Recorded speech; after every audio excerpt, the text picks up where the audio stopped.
Happy to be joined now by the president of OSEG, Jeff Hunt. And Jeff, we just watched a 6-2 victory by the 67's. Starting 2017 now off with a home victory, how important was that for your team? Well, it's always nice to win at home and, to start the year off on a successful note with a convincing win. It's great. I think we had a good crowd here today, and it's a lot of fun, and this would be the way you'd want to script it. When you go back to the start of the season, are the expectations that you had then kind of in line with what's been going on now? Well, yeah, yes, in that we have a really young team, especially on defense, and we kind of made a decision last year when we traded Konechny that we were going to look at a team for 2017 or 2018 as when we would start to kind of hit our stride again, especially with all of our young defensemen developing into star players in our league, which I'm sure that they will be. But you don't win OHL championships and Memorial Cups with 3 16-year-old defensemen, and we knew that was a pretty bold move Jeff Brown and our scouting staff took by our first 3 picks were all defensemen, but they were the best players available, and we were happy in particular to get some of them where we got them. So we made a commitment really to the future, and to see us kind of hovering around 500 while we're going through a steep learning curve with a bunch of young players is I think success for us this year. You had to have been impressed by the play of Leo Lazarev today. Is that something that kind of gives you some faith going forward that maybe things will turn around? You'll start getting some more victories on home ice here?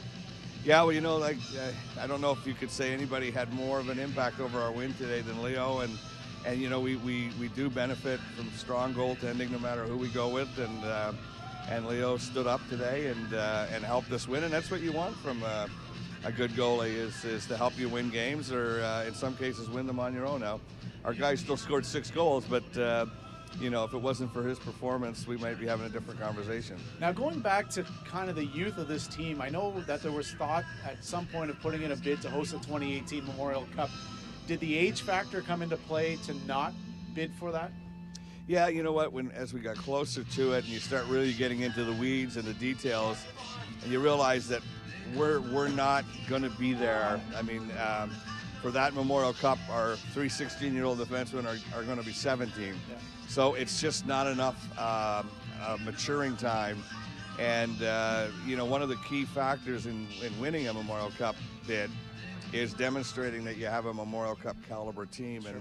And, we just didn't feel that we could go in with a straight face and say that this was going to be a Memorial Cup contender a year from now. And so we decided to pull out, and, it would have been great to host another Memorial Cup, especially this soon, but we're more interested in winning it ultimately. And, if you tried to force it by going out and perhaps trading some of your young players to try and get to that peak level earlier, I think that you'd be compromising your future, and it wasn't worth it. How happy were you to see Jeff Brown behind the bench today? Oh, it's great. He's had some health concerns, and that's always the most important thing. And so I think for him to take a break and get some things under control was a good thing. And then to see him come back and have a big win, it's probably good for his blood pressure. Yeah, and a win will certainly do that for sure. Jeff, thanks for doing this. My pleasure. Thank you.